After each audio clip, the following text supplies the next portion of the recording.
Hi friends, Siragadikka ஆசை சீரியலில் நாளைக்கு என்ன நடக்க போகுதுன்னு பார்க்கலாம். வாங்க வீடியோக்குள்ளே போகலாம். நம்ம சேனல் இப்போ தான் ஃபஸ்ட் டைம் பார்க்குறவங்க சப்ஸ்கிரைப் பண்ணிக்கோங்க. முத்துவும் மீனாவும் போலீஸ் ஸ்டேஷன்ல இருந்து கதிர்கிட்ட பணத்தை வாங்கிட்டு வீட்டுக்கு வந்துட்டு இருக்காங்க. வர்ற வழியில் மனோஜுக்கும் ரோஹிணிக்கும் ரவிக்கும் ஸ்ருதிக்கும் ஃபோன் பண்ணி சீக்கிரமாக வீட்டுக்கு வாங்க, நம்ம கிட்ட கதிர் பிடுங்கிட்டு போனான் இல்லையா 30 லட்சம், அது கிடச்சிருச்சு, வீட்டுக்கு வாங்கன்னு சொல்லிட்டு வீட்டுக்கு போயிடுறாங்க. அங்கே அண்ணாமலை கேட்குறாங்க. அண்ணாமலைக்கு விஜயாவுக்கும் ஒரே ஷாக்கு. அண்ணாமலை கேட்குறாங்க, என்ன முத்து, எப்படி இந்த பணம் கிடைச்சது, அவன் கொடுத்துட்டானா, எங்கே அவனை பார்த்த என்னன்னு கேட்குறாரு. அதுக்கு முத்து சொல்கிறாங்க, நம்ம மேக்கப் ஆர்டிஸ்ட் இருக்காங்கல்லப்பா, அவங்க ஃப்ரெண்டு வித்யாவும் முருகனும் ஒரு வீட்டுக்கு அட்வான்ஸ் கொடுக்கறக்காக என்னையும் மீனாவையும் கூப்பிட்டுருந்தாங்க. அங்கே போய் பார்க்குறேன், நம்ம கதிர் நின்றுட்டு இருக்கான். அவன் தான் என்னோட வீடுன்னு சொல்லிட்டு இருக்கான். நான் தான் முருகன்கிட்ட சொல்லி, டேய் இவன் தான்டா மனோஜ்கிட்ட ஏமாத்தினுவேன் பணத்தை, இதுதான் வீடுன்னு சொல்லி ஏமாற்றி இவன் பொய் பத்திரமெல்லாம் ரெடி பண்ணி கொடுத்து வாடகைக்கு ஒரு வீட்டு எடுத்து இதுதான் சொந்த வீடுன்னு சொல்லி ஏமாற்றி எல்லாத்திட்டும் பண்ணிட்டு இருக்காண்டான்னு சொல்லேன். அப்போது போலீஸ் ஸ்டேஷன்கிட்ட கூட்டிகிட்டு போயிட்டோம்ப்பா.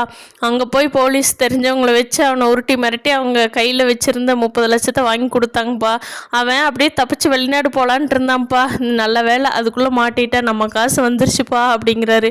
இதை கேட்ட அண்ணாமலை, பரவாயில்ல முத்து, எப்படியும் அவன் உன் கண்ணில் படம் காட்டி நம்மளோட காசு வீண் போகலை, நல்ல வேலை அப்படின்னு சொல்லி சமாதானம் மாறாரு. விஜயா சொல்கிறாங்க, அதான் பணம் வந்துருச்சுல்ல, எடுத்து மனோஜ்கிட்ட கொடுத்துருங்க அப்படிங்கிறாங்க. அண்ணாமலை கேட்குறாரு, ஏய் இது மனோஜோட பணம் மட்டும் இல்லை, நம்ம பசங்க 3 பேர் இருக்காங்க, உனக்கு ஒரே பையன் மனோஜ் தான் நினச்சிட்டியா, எல்லாத்துக்கும் ஷேர் பண்ணி கொடுக்கணும் அப்படின்னு சொல்லி அண்ணாமலை சொல்கிறாரு. அதுக்கு ரோஹிணி சொல்கிறாங்க, இதை மட்டும் கொடுங்க, நாங்கள் டீலர்ஸ்க்கெல்லாம் கொடுக்க வேண்டியது இருக்குது மனோஜ், கொடுத்துட்டு 2-3 மாதத்தில் திருப்பி கொடுத்துட்றோம் அப்படிங்கிறாங்க.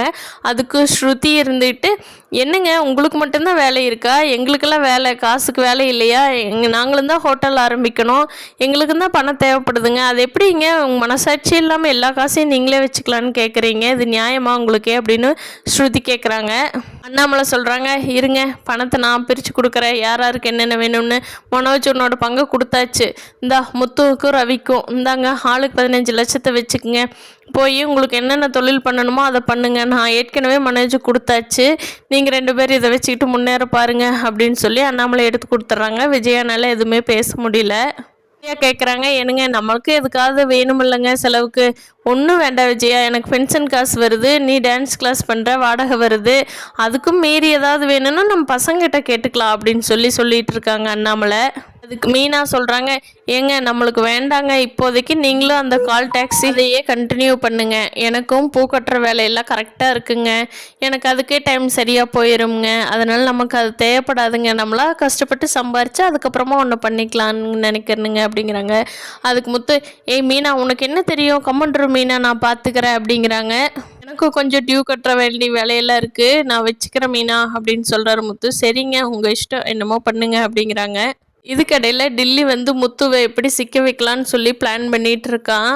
அவன் கண்டிப்பாக முத்துவோட காரில் தான் ஏதாவது ஆக்சிடெண்ட்டோ இல்லை ஏதாவது ஒரு பொருளையோ வச்சு கடத்துறதுக்கு திட்டமிடுவான். பார்க்கலாம் ஃப்ரெண்ட்ஸ், இனி வரப்போகிற எபிசோடில் என்ன நடக்க போகுதுன்னு. இந்த வீடியோ பிடிச்சிருந்தா லைக் பண்ணிக்கோங்க. தேங்க்யூ.